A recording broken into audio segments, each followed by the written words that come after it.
N'avez-vous pas l'impression que nous allons bientôt faire une grande découverte à l'échelle du système solaire? N'avez-vous pas le sentiment que nous ne sommes plus seuls dans cet espace sombre? Dans quelle direction la recherche de la vie s'oriente-t-elle cette fois?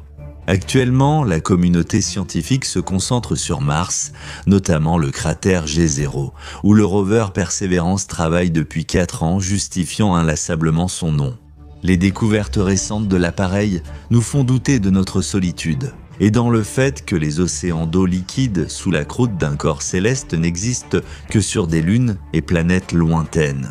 Ces mystérieux réservoirs d'eau pourraient être plus proches qu'on ne le croit. Pourquoi avoir choisi le cratère à la frontière d'Isidis et du Grand Syrte pour les recherches?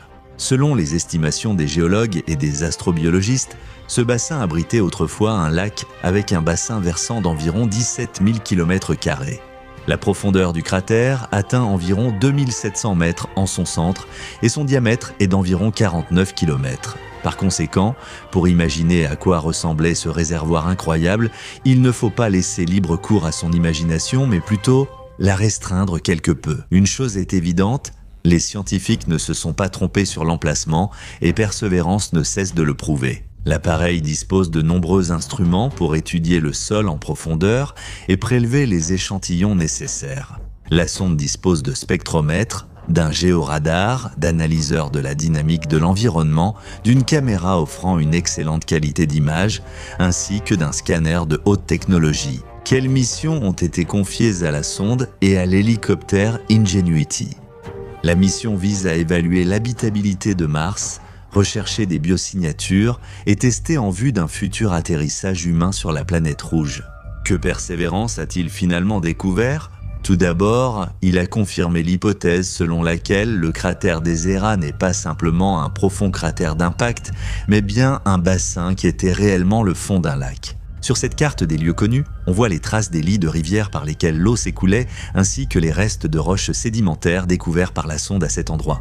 Très probablement, un gigantesque lac s'étendait ici il y a environ 3,5 milliards d'années, à l'aube de la formation de cet astre. Qui veut contester l'affirmation que Mars est une planète d'une vie passée? En 2021, Perseverance a stupéfié les astronomes par une nouvelle découverte.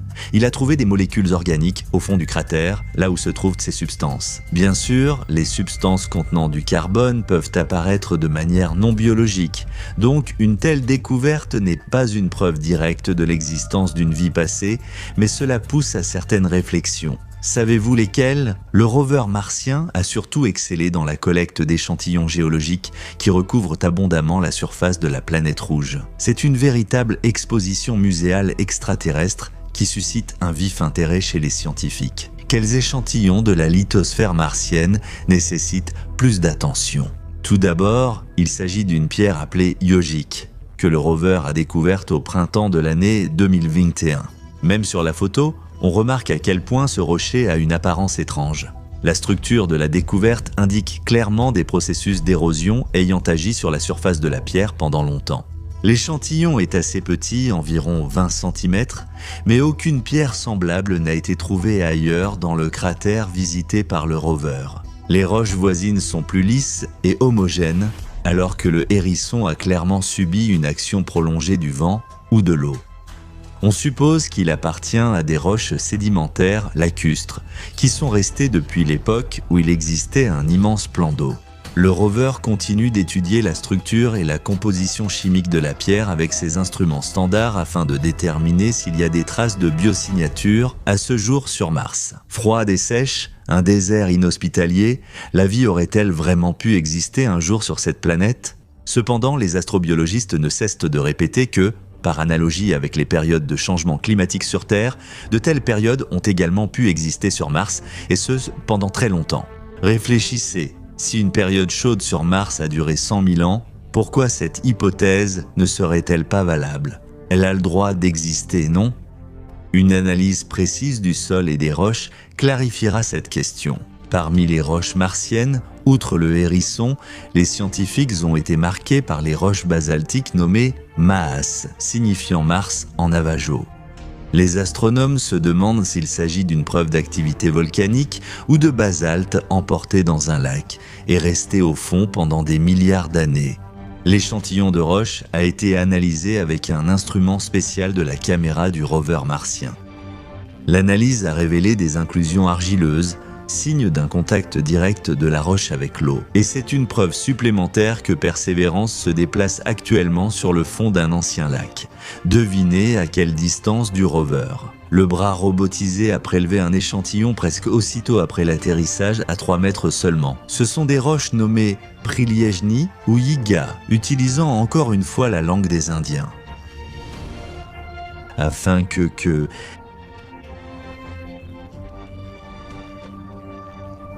l'apparence des pierres est plutôt terne, mais de petites inclusions blanches rendent l'échantillon mémorable. Connaissez-vous la géographie ? Savez-vous où est la baie de Saint-Paul ? Nous allons vous montrer ce lieu paradisiaque à Malte où, selon la légende, le navire de l'apôtre a fait naufrage. Nous nous sommes souvenus de cet endroit. En fait, Persévérance a découvert sur Mars une roche unique, qui a ensuite été nommée d'après cette baie. Une pierre avec cette structure est probablement unique sur Mars. Dans le cratère G0, l'artefact ressemble à des œufs de grenouille, compressés par des forces extérieures inconnues, n'est-ce pas ? De petites billes réunies en une structure proviennent clairement d'un autre lieu martien.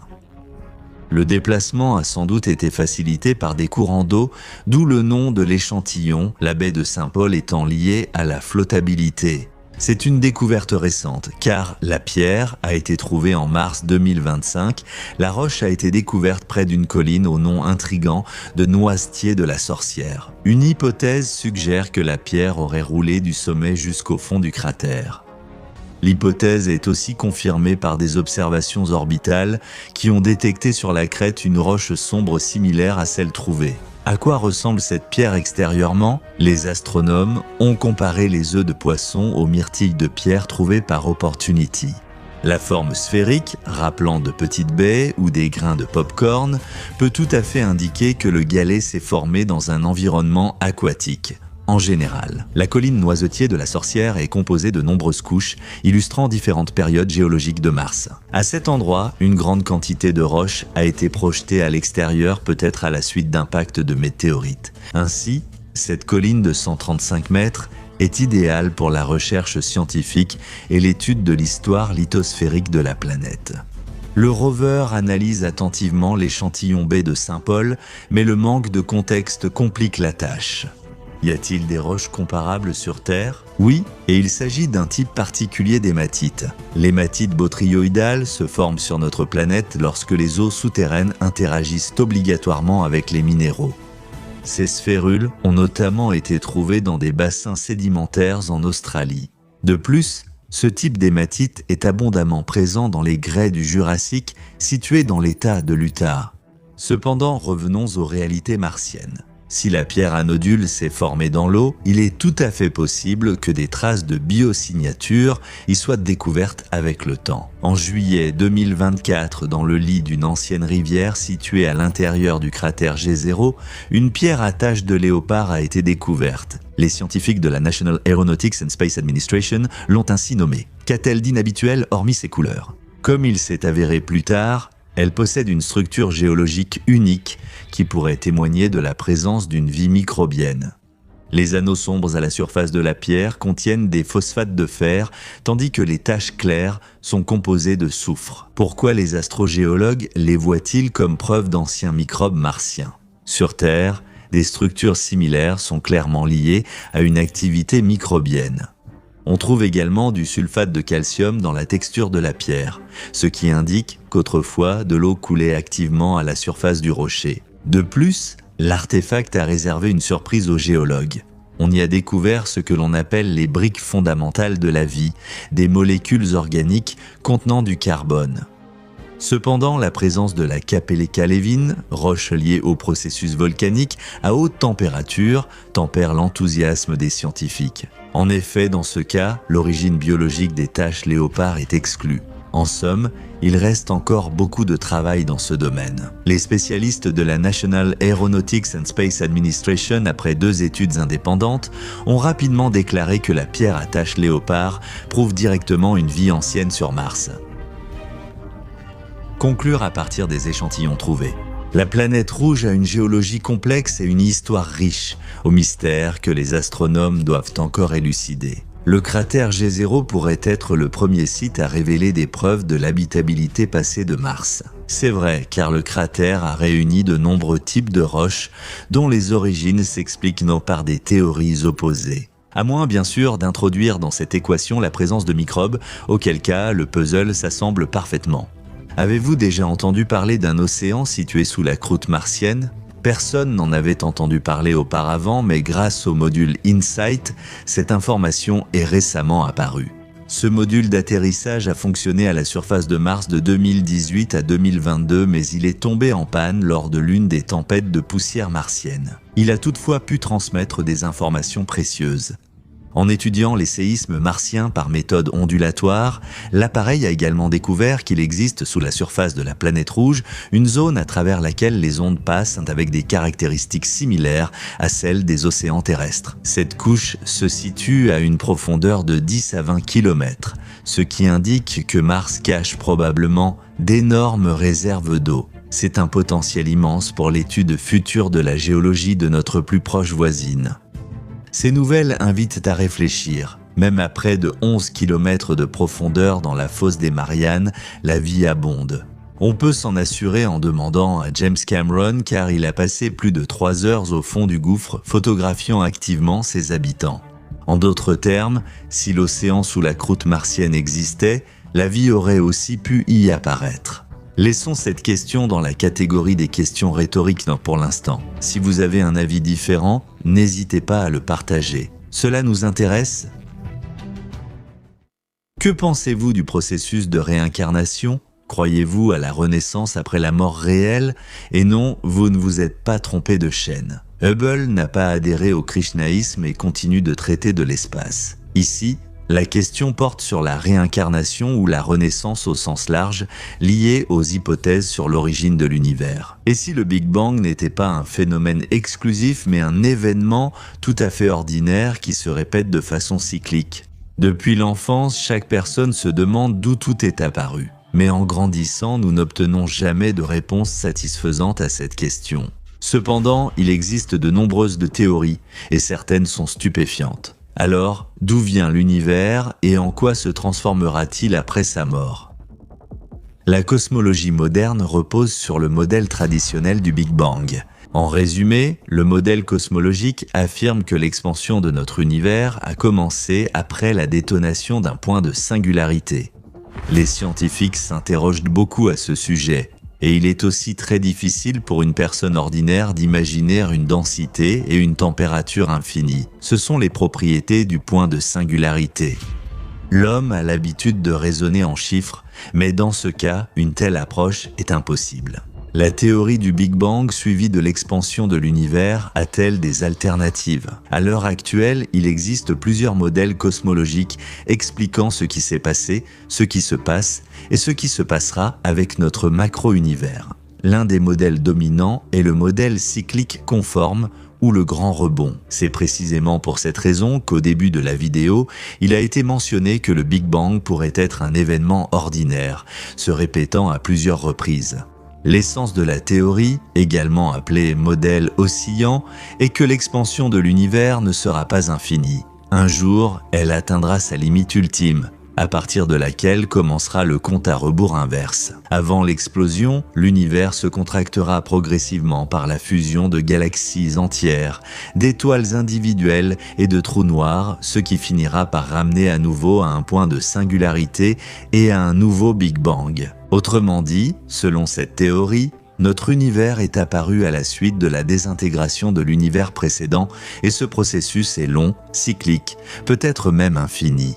Les observations actuelles confirment-elles les hypothèses ? Pas vraiment. À l'heure actuelle, les cartes du rayonnement fossile montrent que sur celui-ci, l'examen, au contraire, s'est encore plus accéléré, même si, bien sûr, cela ne veut rien dire. Il est possible que le moment du grand effondrement ne soit tout simplement pas encore venu. Quelle théorie sur l'évolution et la fin de l'univers prévaut après celle du modèle cyclique ? Elle repose sur l'observation du fond diffus cosmologique qui continue de s'étendre pendant des trillions de siècles, menant au grand déchirement. À quoi cela ressemblerait-il ? Les galaxies, les étoiles, les planètes, les nébuleuses, ainsi que les particules subatomiques, tout ce qui compose la trame de l'espace, seront tellement éloignés les uns des autres qu'ils commenceront progressivement à se dégrader et finiront simplement par se désintégrer. Si l'on extrapole cela à la Voie lactée, la galaxie elle-même, avec ses étoiles depuis longtemps éteintes, sera d'abord détruite, puis la structure claire du système solaire disparaîtra et les planètes deviendront une multitude d'atomes dispersés. L'expansion continuera à la même vitesse qu'aujourd'hui, donc dans environ 50 milliards d'années, les habitants du groupe local de galaxies ne verront plus rien dans le ciel, seulement une obscurité totale. Tout autour d'eux disparaîtra à jamais au-delà de l'horizon cosmologique. Environ 800 milliards d'années passeront avant que la mort n'atteigne le groupe local de galaxies. Après encore un certain temps, cette période pourrait se mesurer en chiffres qu'il nous est difficile même d'imaginer. Selon la théorie du rayonnement de Hawking, les trous noirs finiront par s'évaporer. Dans le même temps, toutes les informations qui y sont jamais entrées en sortiront, mais sous une forme modifiée. Comme un Rubik's Cube mal assemblé, l'univers deviendra vide, ou plutôt, il ne restera que des particules élémentaires comme les positrons et les photons qui erreront seuls. Mais qu'adviendra-t-il à la fin ? Il existe différentes options. Par exemple, les fluctuations de l'espace peuvent favoriser l'apparition d'un point de singularité et d'un nouveau Big Bang. Cela renvoie à la théorie de la cyclicité. D'ailleurs, il est possible qu'en raison de l'éloignement des objets les uns des autres, de l'extinction des étoiles et de l'évaporation des trous noirs, il se produise une petite déchirure, ou bien le grand gel ou la mort thermique de l'univers. En conséquence de l'expansion éternelle, les objets cesseront d'interagir et l'espace atteindra un état d'entropie maximale. À quoi ressemblera le son de cet endroit effrayant ? Pour l'instant, l'espace ouvert, peuplé d'objets intacts, nous parle. Alors,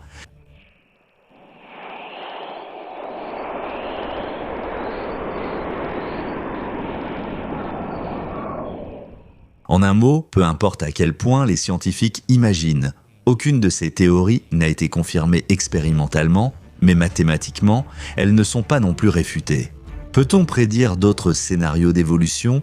Pour l'instant, personne n'est capable de le faire, même avec l'aide de simulations informatiques. Cependant, les scientifiques avancent à des théories sur l'apparition dans le vide absolu d'objets dotés de conscience et d'une intelligence très développée, comme par exemple le cerveau de Boltzmann. La probabilité d'un tel événement est extrêmement faible car la formation d'une structure hypothétique devrait résulter de fluctuations épisodiques.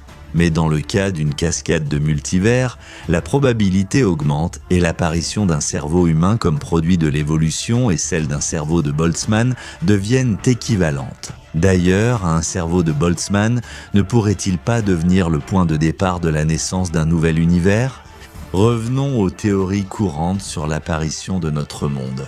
Outre la théorie cosmologique du Big Bang et le modèle cyclique conforme, il existe la théorie de l'inflation éternelle considérablement développée par Alan Guth, Andrei Linde et d'autres scientifiques dans les années 70 et 80 du siècle dernier. Le concept prétend que l'univers continuera de s'étendre indéfiniment, mais ce n'est pas le cas. Dans certains endroits, l'expansion ralentira ou s'arrêtera, ce qui entraînera la division de l'espace en secteurs où l'apparition de mini-univers à l'intérieur du grand sera provoquée. Et dans ceux-ci, il pourra même exister différentes lois physiques. Tout le monde n'est pas d'accord avec la théorie de l'inflation, et encore moins avec sa branche qui tente de prouver l'apparition d'univers fixes. Pour beaucoup de scientifiques, cela paraît impossible, non naturel et contraire à la physique classique. Les théories, comme toutes les autres, si elles possèdent au moins une certaine base de preuves, peuvent tout à fait être vraies. Parfois, des hypothèses très exotiques émergent. Quelles théories sur l'origine de l'univers sont difficiles à croire ?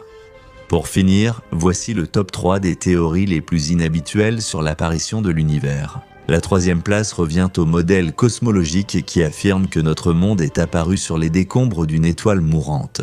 Cela se serait produit au moment de son effondrement, selon les cosmologistes partisans de cette théorie.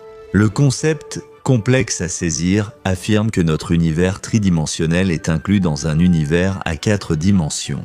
En conséquence, dans ce dernier, il existe de nombreuses étoiles similaires à 4 dimensions qui, à la fin de leur vie, se transformeront en trous noirs 4D. L'effondrement d'une étoile mourante et la formation d'un trou noir engendrent la naissance d'univers tridimensionnels à l'intérieur du conglomérat parent sous forme de membrane. Malgré la complexité de cette théorie, elle explique pourquoi il existe un équilibre thermique dans notre univers, alors que, selon les lois de la physique, il n'aurait pas dû y en avoir après le Big Bang. La théorie du temps qui ralentit progressivement occupe une honorable 2e place. Elle affirme que le temps est né en même temps que l'univers. Le processus inverse peut aussi se produire. Autrement dit, ce ne sont pas les galaxies qui s'éloignent de nous de plus en plus vite à cause de l'antigravité, puisque l'univers continue de s'étendre depuis le Big Bang, mais au contraire, c'est le résultat du ralentissement du temps. Et comment les auteurs de cette hypothèse, les physiciens espagnols Raoul Verre, Marc Mars et José Sueñuel, expliquent-ils cette théorie ? Ils estiment que si nous voyons les galaxies s'éloigner de nous, cela ne signifie encore rien. C'est simplement que la lumière a voyagé si longtemps que nous observons leur passé lointain. En réalité, tout porte à croire que dans quelques trillions d'années, le temps s'arrêtera, disparaîtra, comme la charge de la pile d'une montre à quartz. Ils ont publié leurs recherches en physique dans la revue Physical Review Day. Et cette approche est vraiment choquante. Heureusement, selon les prévisions des Espagnols, cela n'arrivera pas de sitôt. À votre avis, quelle théorie occupe la première place ? Bien sûr, la bonne vieille simulation. Son adepte, Vlatko Vedral, est professeur à Oxford et enseigne l'informatique quantique. Il pense que les particules formant notre univers ne sont pas des photons ou des protons, mais des bits. Il en a parlé dans son livre Décodage de la réalité. Ainsi, notre monde peut changer à l'infini, car un bit contient soit la valeur 1, soit la valeur 0, et cela représente déjà un nombre immense de possibilités. Que penser de la superposition, où l'un peut remplacer le 0 et vice-versa ? Autrement dit, selon le professeur, l'univers n'est rien d'autre qu'un superordinateur qui corrige lui-même la dynamique de son propre développement. Donc, le mystère de Dieu est résolu, ou faut-il d'abord trouver celui qui a créé cette simulation géniale ? Ce qui est rassurant, c'est que nous existons, et que tous les scénarios de la fin de l'univers, quels qu'elles soient, sont repoussés très loin dans le temps, à tel point qu'il serait tout simplement stupide de s'en inquiéter maintenant. Il est possible que notre monde soit l'un des maillons d'une chaîne infinie de multivers ou une membrane flottant de façon chaotique dans un espace beaucoup plus vaste, ou bien que l'univers soit apparu à la suite de renaissances cycliques. Il se peut aussi très bien qu'au moment où vous regardez un personnage de jeu accomplir des quêtes, quelqu'un ayant créé cette simulation soit en train de vous observer. L'essentiel, c'est qu'il n'oublie pas de sauvegarder la progression. Vous est-il déjà arrivé de voir des structures non chargées dans un jeu vidéo ? Dans de tels cas, l'image paraît floue, fragmentée et pixelisée. Il est donc absolument impossible de comprendre ce qui y est représenté. Existe-t-il de telles structures dans l'univers ? Et compte tenu de ces dimensions globales, la taille de ces lieux n'est pas seulement impressionnante, elle est même quelque peu effrayante. Nous allons maintenant parler de la zone d'évitement, semblable à un immense puzzle dont il manque une pièce pour compléter l'image de l'univers. Que représente ce puzzle ? Quel monstre se cache dans les profondeurs sombres de la zone d'évitement ? Ce terme a été proposé en 1878 par Richard Proctor. Pourquoi cette région a-t-elle été nommée ainsi ? Un jour, Richard a relevé une incohérence dans les catalogues. Herschel a découvert que c'est précisément dans cette zone, près du plan de la Voie lactée, qu'il n'y a pratiquement aucun objet. Au début, le scientifique a proposé d'appeler cette région la zone des nébuleuses peu nombreuses, sans se douter de ce qui se cachait réellement derrière les nuages de poussière cosmique. La zone d'évitement est une région masquée par le disque de la Voie lactée. Pour cette raison, nous ne pouvons pas observer environ 20% du ciel extragalactique. Ici, en effet, partout où les oculaires des observatoires se tournent, il y a une abondance d'amas stellaires, de quasars, de nébuleuses de poussière, et il n'y a qu'un seul endroit coïncidant avec l'équateur de la Voie lactée où règne un vide absolu. Peut-être qu'il n'y a vraiment rien là-bas. Ce serait plus simple de le penser, mais nous n'avons pas affaire à un vide allongé. Par la suite, cela a été prouvé à plusieurs reprises. Qu'est-ce qui se cache donc derrière ce qui semble être un désert cosmique ? Admettez-le, il est difficile d'avoir une idée de l'ensemble quand on ne possède des informations que sur certaines de ses parties.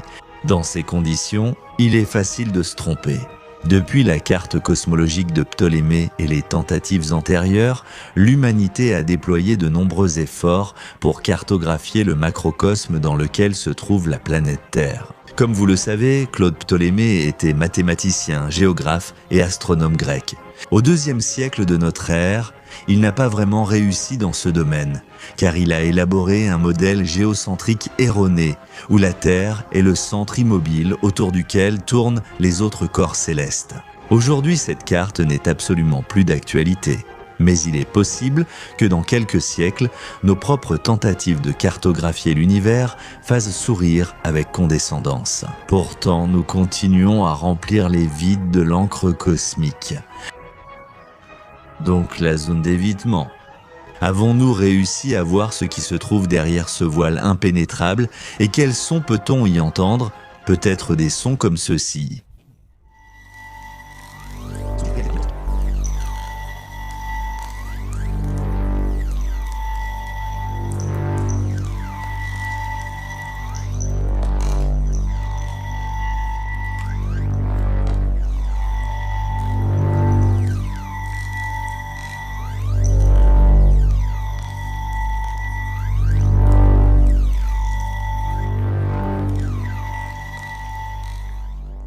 Avec le temps, il s'est avéré que ce voile n'est pas si impénétrable et qu'on peut voir à travers la poussière et le gaz de la Voie lactée. Grâce aux observations infrarouges, radio, X et gamma, c'est plus facile à faire. C'est essentiel pour percer le mystère du vide apparent. Tout d'abord, c'est la radioastronomie qui a ouvert la voie. Pour les ondes radio, la Voie lactée n'est pas un obstacle. Le rayonnement radio à une longueur d'onde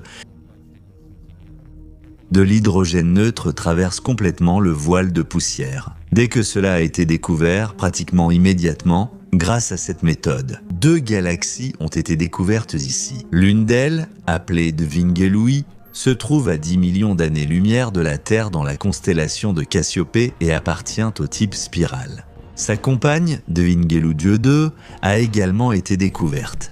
Il s'agit d'une petite galaxie de type irrégulier en raison de l'influence de sa voisine massive. Le nom des 2 objets provient de celui du radiotélescope qui les a découverts. Plus tard, des astronomes ont découvert une galaxie naine dans la constellation du Fourneau grâce à l'infrarouge. Sont-ce toutes les découvertes ? Bien sûr que non. Parmi les artefacts cosmiques, la zone d'évitement est particulièrement intéressante en raison des structures impressionnantes qui suscitent de nombreuses questions chez les astronomes quant à leur nature. Quelles sont ces structures ? De quoi parlons-nous ? Les superamas sont des conglomérats incroyablement massifs, composés de dizaines, de centaines, voire de milliers de galaxies. D'ailleurs, la Voie lactée est considérée comme faisant partie de l'un de ces superamas, l'Aniakea. Mais l'objet le plus monstrueux découvert dans cette zone est le grand attracteur. Le point rouge sur la photo, c'est notre galaxie. Pourquoi ? Même le simple fait de le mentionner fait vraiment peur, car l'inconnu suscite toujours de l'inquiétude. En effet, le grand attracteur est une anomalie gravitationnelle cosmique située à environ 250 millions d'années-lumière de notre galaxie. Il possède une masse incroyable et attire tout ce que nous voyons autour de nous à une vitesse pouvant atteindre environ 600 km par seconde. Cet aimant global a une masse équivalente à des dizaines de milliers de galaxies et, tout comme la Voie lactée, il fait partie du superamas Laniakea. Le grand attracteur a été découvert indirectement au début des années 1980 grâce à l'analyse des vitesses particulières des galaxies. Mais aucune certitude définitive n'existait. Et ce n'est qu'en étudiant de plus près la zone d'évitement avec les méthodes mentionnées précédemment que les scientifiques ont pu établir avec certitude l'existence du grand attracteur. Que représente cette structure ? En plus d'être le centre gravitationnel de l'Aniakea, cette structure peut être décrite comme une région complexe semblable à une toile à densité accrue. L'importance scientifique du grand attracteur ne peut être surestimée, car il aide à comprendre la structure à grande échelle de l'univers, ainsi que la façon dont l'influence gravitationnelle et la matière noire y sont réparties. Cela, à son tour, aidera à établir des cartes plus réalistes du macrocosme. On peut se demander qu'est-ce qui serait encore plus vaste et mystérieux. Il s'avère que c'est possible. Derrière le grand attracteur se trouve l'un des amas de galaxies les plus massifs et denses de l'univers local, appelé le superamas de Shapley. Les recherches radio en infrarouge ont permis aux scientifiques de comprendre la véritable ampleur de cette structure et les résultats sont stupéfiants. La masse du superamas de Shapley est comparable à celle de l'Aniakea, c'est-à-dire que ses paramètres sont bien plus importants que ceux du grand attracteur. Par conséquent, les dimensions d'une structure aussi massive atteignent environ 200 millions d'années-lumière, soit 60 mégaparsecs de diamètre. Le superamas de Shapley est presque 3 fois plus éloigné que le grand attracteur et il se trouve derrière cette structure. C'est justement pour cela qu'il a été mieux étudié, car l'objet se situe aussi dans la zone d'évitement. Grâce à sa taille impressionnante vue de la Terre, le superamas de Shapley amplifie plusieurs fois l'effet gravitationnel du grand attracteur. Une partie de la masse de l'objet serait probablement faite de matière noire. Pour bien comprendre à quoi nous avons affaire, il suffit de dire qu'il n'existe pas de structure plus grande dans un rayon d'1 milliard d'années-lumière. Comment ces méga-objets sont-ils disposés et reliés entre eux? Comme nous l'avons déjà mentionné, toutes les structures mentionnées font partie de la carte de l'univers et participent à la toile cosmique, séparées par des vides et reliées par des filaments. En tant que telles, on trouve les soi-disant murs, formés notamment grâce à la toile d'influence gravitationnelle des mégastructures mentionnées. Quelles sont ces grandes murailles cosmiques et quel rôle jouent-elles dans la carte globale de l'univers? Ces objets gigantesques et relativement plats ressemblent aux membranes cellulaires du corps humain, séparant d'immenses vides. Les grandes murailles cosmiques s'étendent sur des centaines de millions d'années-lumière. Prenons par exemple la grande muraille de Sloan. Sa longueur est d'environ 1,5 milliard d'années-lumière, soit 430 mégaparsecs. N'essayez même pas d'imaginer cela. En ce qui concerne la densité de matière de ces objets, elle est plus élevée que dans les vides, mais bien inférieure à celle des amas de galaxies. Les structures sont très anciennes, car selon les hypothèses cosmologiques, elles se seraient formées après l'effondrement gravitationnel qui a suivi le Big Bang. C'est le squelette indispensable pour concevoir l'ensemble de l'univers. Quelles autres grandes murailles ont été découvertes dans notre environnement lointain? Par exemple, la grande muraille d'Hercule Couronne boréale qui a été découverte en 2013. D'après l'analyse des sursauts de gamma, sa distance est impressionnante, environ 10 milliards d'années-lumière, soit à peu près 3 gigaparsecs. Ce mur est l'une des plus grandes structures de l'univers, car ses dimensions sont de 10 sur 7 milliards d'années-lumière. En raison de son éloignement incroyable, bien sûr l'objet n'a pas été suffisamment étudié, donc nous ne pouvons pas déterminer exactement combien de galaxies il contient, mais nous pouvons dire avec certitude que ce nombre est vraiment énorme. Quelle est l'importance de la révélation des secrets pour l'astronomie terrestre? De la zone d'évitement? Énorme, car elle dissimule un grand nombre de structures dont l'étude permet de mieux comprendre le fonctionnement des lois de l'univers. Grâce aux télescopes infrarouges et radio, les astronomes ont réussi à rendre la zone d'évitement moins mystérieuse, mais elle reste néanmoins très intéressante à étudier. À l'avenir, on attend plus de découvertes avec le projet Square Kilometre Array et le télescope James Webb. Ainsi, un feu d'artifice de surprise nous attend à l'avenir. Mais le résultat obtenu a déjà modifié la carte de l'univers qui, en dynamique, ressemble à ceci. Mais la carte interactive la plus connue et la plus accessible à ce jour a été créée par les astronomes de l'université Johns Hopkins. Elle comprend 200 000 galaxies et s'étend jusqu'à la limite de l'univers observable, qui se trouve à une distance d'environ 13,7 milliards d'années-lumière. La carte ne montre pas seulement l'abondance de la population cosmique, mais elle visualise aussi les couleurs des galaxies et révèle la structure à grande échelle de notre maison commune, y compris les murs, les filaments et les vides. Ce projet a été créé à partir de données recueillies pendant 2 décennies. Existe-t-il d'autres cartes de l'univers? Oui, bien sûr, et la plus récente d'entre elles a été rendue publique en 2025 par la collaboration internationale Cosmos. Elle a été réalisée à l'aide du télescope James Webb et comprend environ 800 000 galaxies. En plus de celles mentionnées, il existe la carte du spectrographe DC ainsi qu'une mosaïque créée par le télescope Euclide. Mais où peut-on voir la zone d'évitement sur ces cartes? Elle y est partiellement représentée à l'aide de données infrarouges et radio comme une bande sombre le long du plan galactique. Regardez attentivement et vous verrez forcément un secteur où la densité des galaxies diminue brusquement. Comme de nouvelles recherches sont prévues dans cette région mystérieuse, nous en apprendrons bientôt encore plus sur notre univers. La probabilité de cela augmente considérablement pour ceux qui sont abonnés à notre chaîne, car nous suivons constamment les actualités liées à l'espace et nous nous empressons de les partager avec nos invités et abonnés.